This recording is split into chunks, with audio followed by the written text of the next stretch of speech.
This is where we're going to begin, guys, which is Hatgate. Hatgate, according to Harry, is when, again, let's go back. What was this, just last week or the week before? 2 weeks ago, I guess. Harry wore a Dodgers hat to sit in the owner's box of the LA Dodgers. And then it came out, and he got a lot of flack for that because Canada has spent money on them, a lot of money on them. And he's representing Los Angeles Dodgers. And yet his father is obviously head of the Commonwealth of Canada. Now, all of a sudden, like we all think, okay, Harry must be a Dodger fan, right? But then Meghan Markle's friend posts this story, kind of reposting Meghan's initial story, saying, sorry, H, we know you were rooting for the Blue Jays. And I'm like, when did that happen? A couple of days ago, he was just representing the Dodgers. So is he a liar? I think so. And I think the lies are getting worse. He's kind of lying, trying to do damage control over this. And it's just getting to the point of it's like a little odd how much he's focusing on this. So let's go ahead and watch his pathetic attempt at damage control. This is so bad. You can tell the dude, if he goes through any sort of media training, does not listen. He runs his mouth. He can't talk well. And this looks like a put on stunt. And it just reeks of inauthenticity, of fakery, of, oh my gosh, people were mad at me. Oh no. Oh no. So I gotta make it better. And I did have an idea, so I'm gonna make sure I write it down. But because I want to make sure I get to it. And sometimes when I'm chatting, I don't quite remember. Anyways, so Harry did this like weird attempt to kind of reframe the situation. But honestly, I just think it compounds it and makes it worse. I don't know how he does this. I just don't quite know how he gets it so wrong every time. It's this weird, like, this poor guy. I mean, not really. I don't really think it's poor in that way. But like, you can just tell he's oblivious to like everything in life and is just desperately trying to recapture the royal magic that has escaped him since he got together with his wife. So let's go ahead and look at it here. Ooh, so you can't actually, interesting, you can't actually comment a dislike here. Find that very interesting. This is from CTV. So I was going to see what the ratio is, but unfortunately, guys, I can't see what the ratio is. So the ratio, what they mean by that is the percentage of likes to dislikes on YouTube videos. This is a feature that is hidden. You have to actually have a extension put in by Chrome to actually see it. So let's listen to this pathetic man attempt to make lemons out of like rotten lemonade. It's kind of pathetic. And honestly, this placement here is awful. Like, why are they doing the interview here? So I will have thoughts. So we will pause.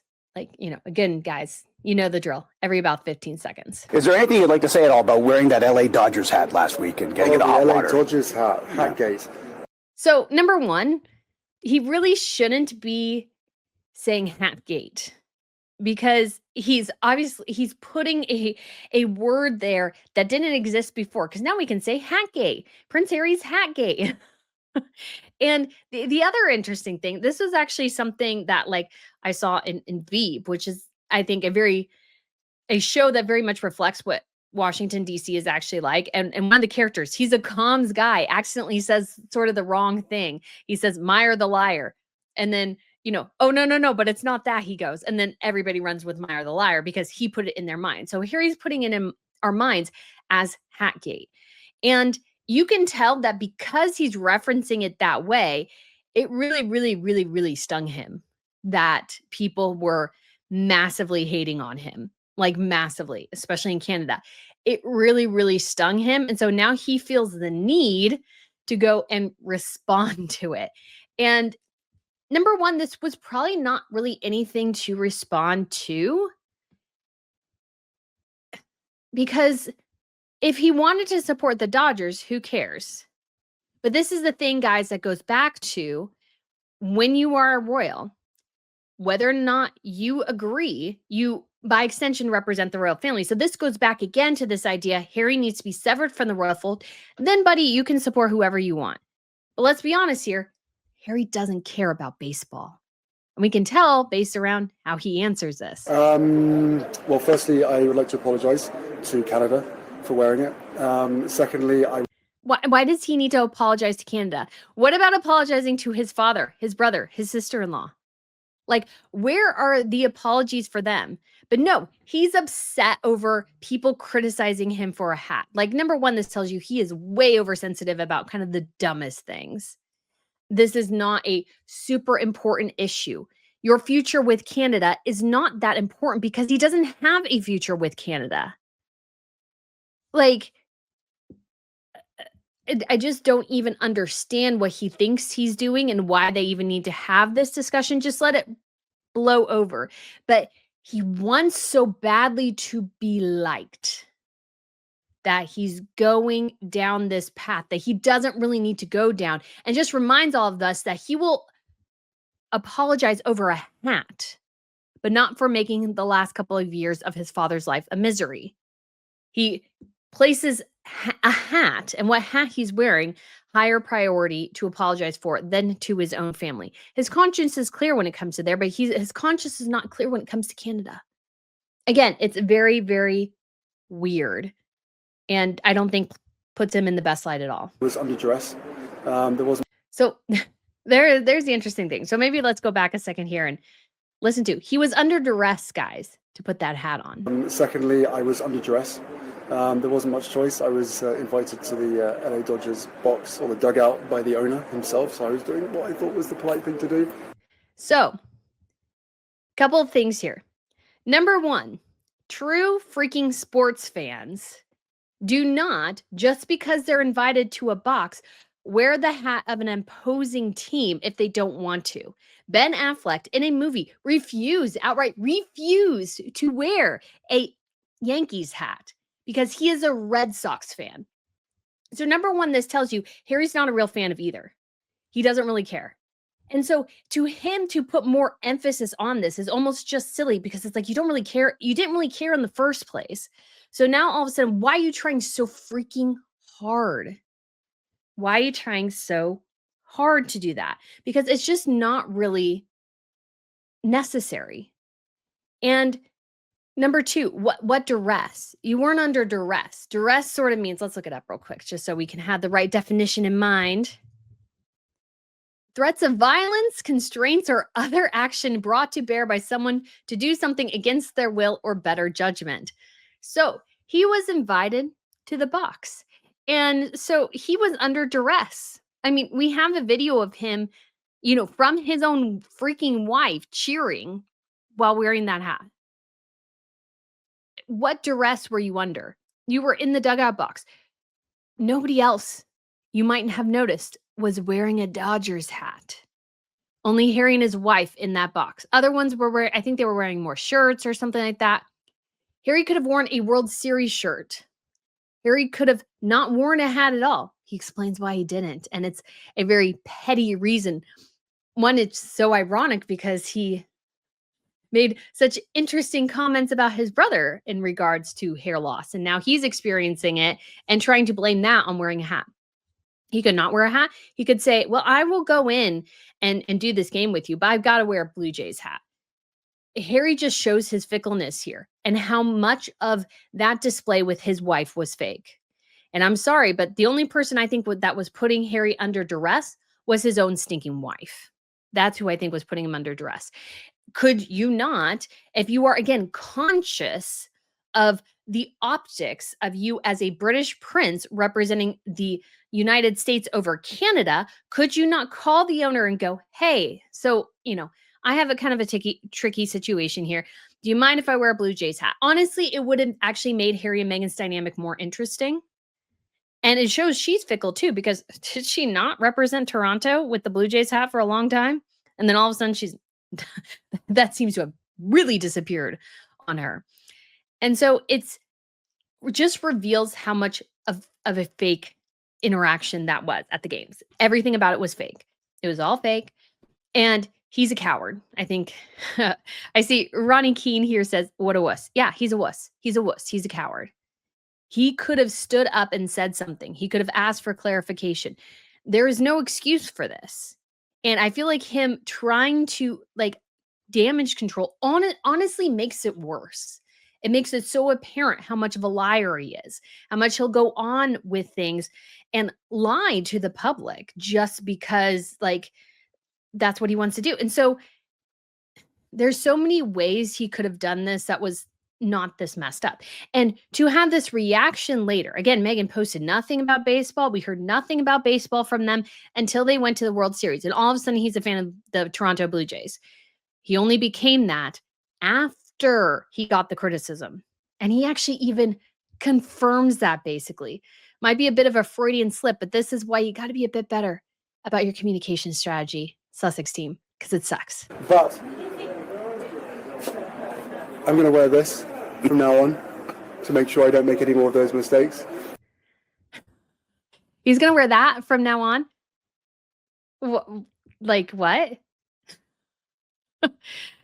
You don't even wear a hat that much. Is he going to wear that hat around the United States? He doesn't even wear the LA Dodgers hat when we've seen him like wear hats, because he does wear hats quite frequently. He doesn't wear a sports team hat. He doesn't care. So him doubling down and going, oh, no, I'm really a fan. I'm really a fan. It's like, no, you're not. You're a liar. This makes it infinitely worse. I don't know who thought this was a good idea to have a very obviously strategically placed hat there for Harry to put on and go, I'm going to wear this now. You should have just done that from the beginning or just not engaged at all. Your wife wanted publicity. Your wife wanted attention. Her new line just launched and you went to the game that you did not care about, that you did not really have any investment in. And then you made a series of dumb mistakes and then are trying to backtrack and then compounding the problem. This is the issue when you are trying to, I think, pursue like more fame and everything over and attention over substance. Because now you're in a mess and you're trying to dig yourself out of it. And the best thing to have done is to not even really make an apology, but just to let it die. Because it was 2 weeks ago now, or 2 weeks ago. Most of us have forgotten about that. So you could have just let it go on, but no. You're reminding everybody again and again and again of the problem. And then reminds us again, oh yeah, you did the hat thing. All of a sudden you're not doing the hat. Like, I mean, I swear their PR team hates them.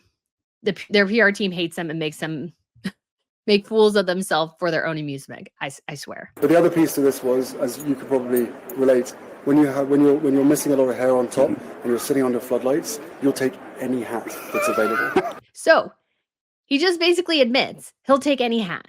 So it wasn't even about the team. He was just going to take any hat.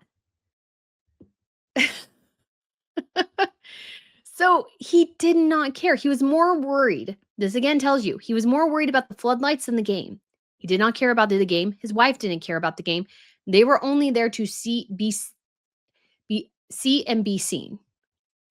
And I don't think there's anything else more annoying, I feel like, than people who just admit, yeah, I was just there for the attention and nothing else. I didn't care about any of that. I just wanted the attention. And what's also funny about that, of course, is that he made a big hubbubaloo in his book about his brother losing his looks because he lost his hair. And now we had this dude who's desperately clinging to the wisps of hair he has on top of his head and sort of kind of quietly acknowledging, yeah, my hair's gone. So yeah, sometimes like karma comes back to bite you on the butt sometimes. And that, of course, has happened to Harry. Honestly, he looks a little bit spastic there. He's like, oh, please believe me. Him and Meghan both, I think, get the crazy eyes a bit. Like, you know, he's so out of it here. He's like, believe me, I wanted to be a fan. But again, he admits he's not really a fan. So game 5, game 6, game 7, I was Blue Jays throughout. Now that I've admitted that, it's going to be really hard for me to return back to Los Angeles. Okay. Did you see that? So games 5, 6, and 7, then, only then was he rooting for the Toronto Blue Jays. Well, Harry, I believe that 1, 2, and 3 come before 4, 5, 6, 7. So you're again acknowledging to us that you were not paying any attention to any of this until you sat in those seats on game 4. And again, I don't think there's anything more annoying than a true sports fan to find out this dude wasn't a true sports fan of this, did not care, and sat in the front row. And then, like Heather said here, which is true, now he's insulting Dodgers fans. He's like, oh, the people in LA are going to be mad at me. Harry, they don't care. What they care about more is that you don't really care. That's the issue. Because I will totally admit, guys, not a sports fan. I don't have any teams I root for except for the teams my dad likes. Because I am obligated as the daughter to support my dad's my dad's chosen sports teams, or my brother-in-laws or whatever. Family, I will support your chosen sports teams. I don't really care, but I will support yours. Harry is just admitting again that there is no there. He is not invested in baseball. He doesn't really care. He only started caring after he went to the game. Maybe he found it somewhat engaging, but he's also in sort of the height of the feeling of the games because obviously the World Series is the biggest part of it. But he's doesn't have any investment in the sport. He is not a true sports fan of this sport, and he's making it all so much worse. And I feel like he's sort of saying he was under duress by the owners makes them look bad in a way. Like, this is all so bad. I can't believe, I mean, again, guys, I swear his PR team hates him. They hate him and they let him run his mouth because they enjoy watching the chaos unfold. But also they probably get yelled at. So, and we should also say that this is just a hat. It doesn't really matter that much. But what's interesting to me is Harry's overreaction to it, that he's so stinking sensitive to it is a little crazy because it's not really that big a deal in some ways. The lying about being a sports fan, the lying about, which team he supported, that's an issue. But the rest of it is not. And again, the LA is a huge place. And although there is obviously a lot of support for the LA Dodgers, I don't think they want to claim him either. Nobody wants to claim him because he's not a true sports fan. So when you're not a true sports fan, nobody is clamoring to keep you on their side. Because obviously when Harry and Meghan went to the game, I mean, the Dodgers lost. The Blue Jays won. So Harry and Meghan are sort of bad. So yeah, Harry markled the Dodgers, and then the Blue Jays first, then the Dodgers, and then sort of all of them. So he's really catastrophically dumb here. This is just not a good PR move to make. And again, it comes back down to that simple thing. I don't even think the interviewer really believes him all that much. It just comes down to the simple thing of authenticity, which him and his wife clearly lack. And I think in some ways he's probably making up for the decisions his wife made or attempting to. It's just all so bad. But no, I'm very sorry to the Canadian public. Devastated that the Blue Jays lost, but go Jays. I was really kind of bummed that this popped up in the corner because it's like he is not at all interested in this game. He's not all that interested in his team, and he will not do, let's say, like next year, will he care at all about any of this? Maybe just because he's kind of invested now, but honestly, I don't think so.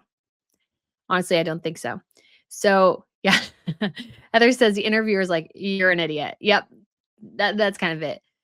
So Olga says, and this is good to remind, Olga Garcia says, Britt, can you do a video of the Oprah interview comparing their statements then and how they are backtracking with actions and words now? Well, that has been a little bit, but honestly, that was actually one of my first videos, was going over the Oprah Winfrey interview. Unfortunately, I have not been able to find the full thing again, But yeah, that was actually one of the first videos I did. So kind of crazy when you think about it, because it was March 2022. So it was a year post the Oprah Winfrey interview. So let's go ahead and move over to this one. So Harry is at True Patriot Love.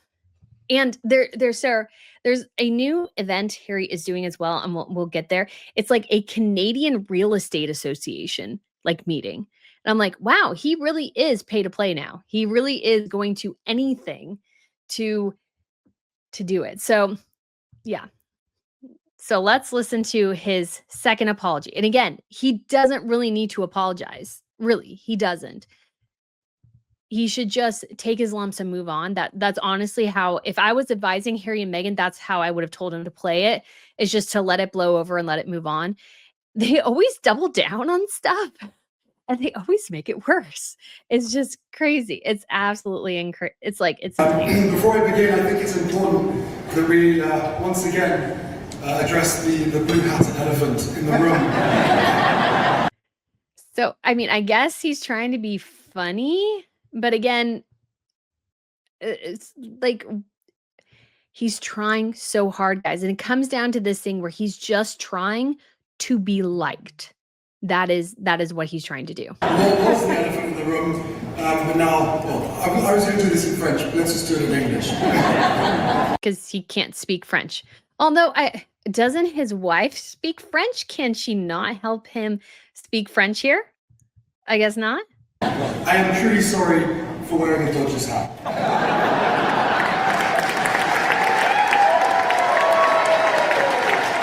So he has a somewhat, you could say, good crowd here, and he's so happy that he's getting applause, guys. It's moving him to death that he is getting applause. He loves it so much. And it's just, yeah. He's absolutely loving all of that.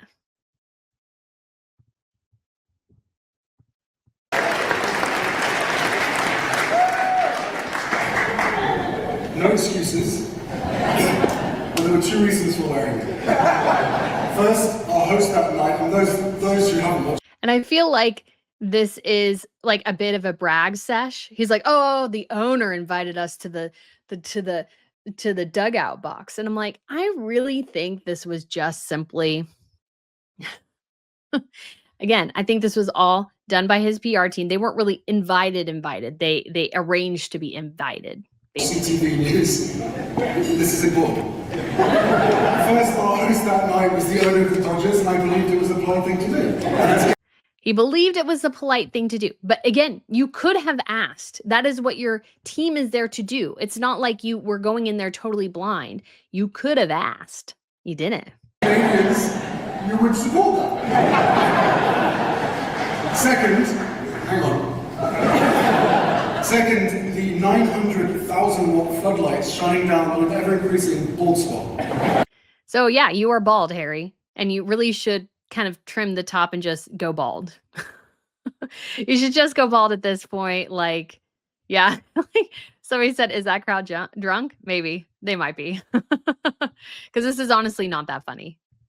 Given that level of scrutiny, I think I'd even worn a Yankees hat. What? Like, you can tell somebody is attempting to teach him American baseball and American baseball teams, and he just doesn't get it. And he's like, he just needs to stop. Stop digging yourself a hole, buddy. You don't know anything about this. It's not a sport in the UK. You're still desperate to be a UK citizen here, so like just stop it. Okay, maybe not a Yankees hat, but you get the dynamic, right? He doesn't get the dynamic. As for my wife, well, she lived in Toronto for years and has deep affection for this city. She has never been back, by the way. She has never been back to Toronto, as far as I'm aware, since she became a royal. Never been back. So how much affection does she have for a place she never goes to? And when her and Harry were trying to find, their peace after a difficult year in the royal family, they went to Vancouver, Canada, not Toronto. If you really had, let's say, some sort of roots in Toronto, would you not go back to Toronto? She went to a place where she didn't know anyone. And so it's just like, yeah, it's just sort of another lie there. So much so that many people around the world still believe that she is, in fact, Canadian. I only think very, very ignorant people think that because she's very obviously American. So I think hopefully you can forgive her as a native Californian for her Dodgers loyalty, even if just for one evening.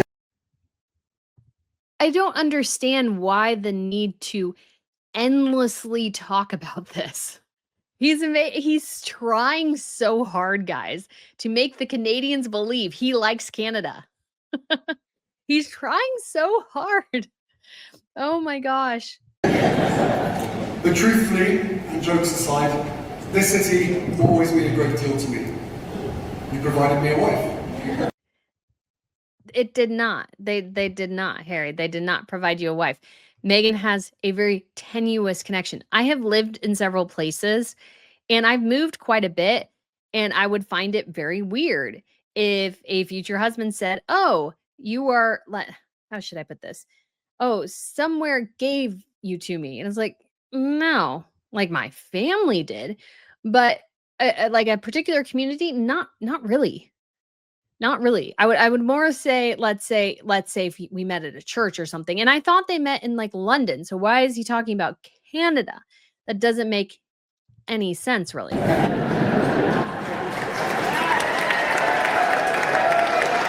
He had to get a nice word in there for the wifey, because she's not going to be happy if he's not endlessly praising her. So it all comes across as extremely odd. And it comes across as trying so incredibly hard to make them like him. And there's a reason for that, I think. When you watch all this, it sort of kind of slams together, is that Harry really, really desperately wants to be royal again. And he's petrified that, like, if the Canadians don't like him, that route back with, his family in a way is going to diminish for some reason. I don't know why he thinks that would be, but that's just not going to be the case. Harry decided to leave, and he will always be burdened with the series of catastrophic decisions he made around Brexit. He'll always be burdened with that. That'll always stain everything he does, no matter how far he gets away from it. And it shows you how incredibly shallow he is in many ways, and how incredibly, I think, petrified of the real things he should apologize for, is that he has this little thing that he's infinitely apologizing for, when the big thing, disrespecting your grandmother, your grandfather, your father, your brother, the rest of your family, Harry cannot do. It's a bit easier for him to apologize for some minuscule thing no one cares about at all. Really, at the end of the day, again, this would have all blown over. Nobody would have cared. Like the story was gone. Now, we always know that Harry's a liar, but the story is out of the way. You don't, when your story is gone, and like a negative narrative is gone, you don't want to like revive it. That's just obvious 101 PR practice. It had mostly blown over. But Harry, I think, hates aspects of his life. He hates being in Hollywood. And so he wants back. He wants back. I think this is, let's say, a reflection of a level of midlife crisis. He is living in California, and California is a lovely place, but it's very expensive to live there. There's a lot of, especially in the entertainment industry, very shallow people. What I find interesting sometimes is I used to listen to the Office Ladies podcast, and then it's like, well, I wasn't ever that invested in The Office, so I was like, just like I'm good. And one of the things that annoyed me about it is that if they had a guest on or something like that, they would just endlessly praise the person for how amazing they are and yada yada, and they would go on and on and on. And I remember thinking to myself, how much of that is really true? Because all of the entertainment industry, for the most part, it's sort of rare when you find somebody who goes, that's not a good person. It takes a while for those kind of narratives to get out. I mean, they all protected Harvey Weinstein for years. There were very few who were willing to say anything negative about him, and they all knew it. They all knew what Harvey Weinstein was like, and they covered for him basically. All the industry did it. And so in that respect, I think there's so much shallowness in Hollywood that I'm sure sometimes Harry feels very, very adrift. And you also have the factor of Harry's wife is essentially moving on.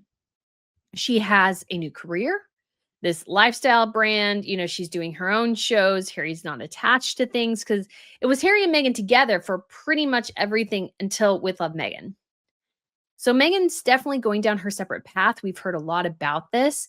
And I think Harry is floundering. I don't think he's done well in the industry at all. I mean, obviously, we see the reflection of that in the terrible sort of train wrecks that was the Invictus Games documentary and like Heart of Invictus and those sorts of things, which actually should have been their best performing thing or one of their best performing things. And it hasn't worked. And his wife now has this new company, which like started off strong, but it's crashed and burned. Again, Meghan will probably, guys, for the next 5 years, as long as that's ever lasts, will go, well, on the first day of launch, I sold out in 45 minutes. Guys, she will be saying that for eternity, just like the soap story. She will regurgitate that narrative again and again and again with the faux modesty and stuff like that. Even though now she launches her stuff, it's been over a week, and let's just check here just to see, like, doesn't seem like Oprah. I hate her website. It's just kind of an annoying website. It's not easy to find the things you're selling. And that's the thing, guys. If you're selling stuff on a website, it shouldn't look like, let's say, a travel blog or something. And that's what I feel like she's going after. Anyways, so we have this here. Everything's still available. Oprah Winfrey didn't help. Nothing helped. And so it's all there. It's overpriced. A lot of people, especially with the shutdown and everything, are feeling, the pinches in their pocket. And I don't think her stuff really appeals to many people. And she did the faux scarcity tactic in the beginning, and I think she's still doing it. And it's just something that doesn't work. It just does not work at all. And because once it stops working, it's become abundantly apparent that things aren't moving the same way. Because if the interest in the brand was growing, you should still see, let's say, pretty quick sellouts if she's doing just a limited stock every single time. But that it's not really moving, I think just indicates and reflects that the interest has dwindled. I mean, again, we don't know the actual metrics. She will never reveal the real metrics. But I can almost guarantee you, my instincts tell me that she started off really strong, but with the inconsistency of the releases and everything, like she should have like a calendar so people are aware, hey, this is what we're working towards. And that she doesn't do it, I think, turns off the average consumer. Like the only people buying this are her fans. Nobody else is buying this because they're not sure when it'll be in stock. If they like it, they're not sure when they're ever going to get it again, or if they'll get it again. And sometimes that's just annoying. And then when it comes to the Godmother's bookstore thing, I think that's, again, a pretty pathetic and wimpy attempt. But like now she's going back to acting too. And so you have all these factors kind of rolling around together. And I think what we see of Harry, and we've seen this sort of a lot this year, and it's obviously growing. I think he's desperate to go back to the UK. I think he's completely and utterly desperate to go back. I think he wants his old life. I think he wants the accolades he used to get for being a working royal. I think he wants all those things that he doesn't get in his life now. And he's realizing he really, really misses them. It's like, well, buddy, you should have thought of that before you just went along with your wife's plans. Because again, Harry would not have done this on his own. There's a difference between if Harry wanted to go down this path and for Mexit, absolutely, if that's what he wanted, then sure, whatever. But if that is never what he, like, if that really wasn't his idea, if he was sort of forced into that idea, of course you will have massive regrets at some point because it was never really your idea in the first place. It was your wife's idea. And your wife did it in particular because she wanted to go back to Hollywood. Now, she never really wanted to go back to acting because I think even Meghan's probably pretty smart enough to know, or at least would hope is somewhat smart enough to know that her acting is horrifically awful and that she wasn't going to get any more roles. And I think that's true. I think once Suits was done, if Meghan had not met Harry, she'd be maybe getting some Hallmark features, but I really do think her future in Hollywood would have been done at that point. I mean, with the revival of Suits, she definitely 150% could have gone back and been part of a revival. I think that would have been probably the route she would go down, and honestly would have been the smarter one, because Meghan, of course, overshot her capabilities. She went too far and is now plummeting back to earth because she's average. She has no real talent. Her talent is somehow attempting to be talented. It's trying so hard. And so Harry's there in Canada, and he just wants so desperately for you to like him. And he's putting it on so thick too. It's just like it's honestly gets a little embarrassing, and I'm still not sure exactly. So hold on a second. He's trying so hard that he's at this, veteran center or whatever, and he's trying to get like all the press on him, you could say. So I will turn the volume off because I don't really think we need to hear the volume. But here's Harry at the center, trying to get the pictures and he's trying to be Diana. He's going back to trying to be Diana. And it's just it's too little too late. He has made particular choices. And those choices are like, I think he kissed this woman's hand. And I'm like, why? Why are you doing this? You're not even in Canada. You don't live there. You really have no connection there, except for the Invictus Games. And it's annoying because I feel like the Invictus Games gives this guy a weird foothold into places he doesn't need a foothold into. Like, what does he offer? He can't actually help. He can't bring in money. He can't really bring in anything. And so, I mean, I'm sure it was lovely for the veterans to get a famous person to come hang out with them. But at the same time, it just feels also very staged, also very much an attempt. I mean, look at this dude sat in a bunker playing video games. He got in a helicopter for some videos and pictures. I don't think he was actually out in the field all that much. And he's milking it for all it's worth. Like, there have been actual people who've done actual things. And Harry's just there to kind of do that. Oh, so that's where he did the whole, oh, I'm so sorry. And so now he's like painting and there's the lame apology thing from,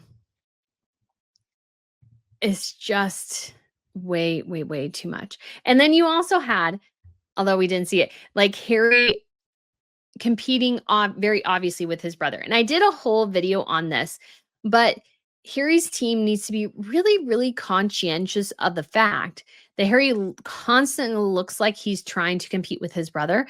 And this is just not playing well to anyone at all.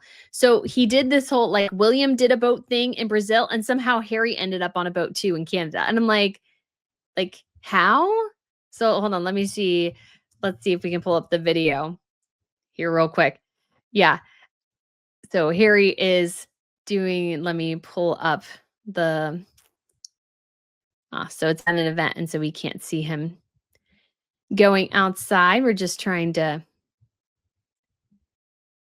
find it here. But yeah, Harry is essentially trying to copy his brother. And it just comes across as really odd. And it's like his PR team should know as well that the comparison will always be there. So they have to work even harder to avoid the comparison and to avoid looking like they're competing. And they just can't do it. They absolutely cannot do it. And it's like, do you guys not want to find this or whatever? It's just one of those things where if they could just, I think, figure out how to not look like they're copying, they would be just so much better off. Just stop trying to do the cosplay royal routine. You are not royal anymore. You're not a working royal. You represent nothing but yourself and your own business interests. Why are you doing this?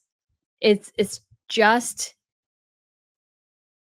getting to the point of absurdity of what he's done. Like, it's just getting to the point of absolute absurdity. And he just needs to, I think, he just needs to stop it and just let it go. Accept his new life, accept the life that he's allowed himself to be taken into by his wife, and just find new purpose in life. So here's kind of the comparison. Here's from the Daily Mail. I just found this on X. So William on the boat, and then Harry is on the boat like literally the next day. Literally the next day. His team should know better, but again, it's all so bizarre. It's all so bizarre and weird. And it's like, I thought you were happy. I thought this was a happy decision. You had a freedom flight that you two took together. You were in your phone doing a selfie video going, oh, yes, we're free. We're free. And then you're just attempting to go back into the cage that's already been locked. Because I guess what Prince Harry has figured out, which I think pretty much most of us on the internet were warning him about, is that most likely the grass is not greener on the other side. And if you do something just because your wife tells you to do it, you will probably end up resenting her at some point, resenting the life that she laid out for you guys, because it wasn't really your collective idea as a couple. It was Meghan saying, well, Harry, oh my gosh, Harry, like the media is so mean to me. Oh my gosh, we need to escape. And he went along with that. And now he's stuck in a life he doesn't really want. And that was his mistake. And he can't seem to own it. But again, he will endlessly obsess over the wearing of a baseball hat when he should have just let that go. But instead, he has to, I think, desperately cling to anything, desperately hope that desperately hope he can sell to the world that he's an asset. You should want Harry as a royal, right? Right? Wrong, Harry. Nobody really wants you as a working royal anymore. You left that world, and that's totally fine, but you have to be the one who owns that decision. Trying to go back and trying to cosplay and mimic the role that you had before just makes him look, I think, incredibly pathetic. It's really pathetic. So, yeah, that's where we're at with Harry's very bizarre tour of O Canada.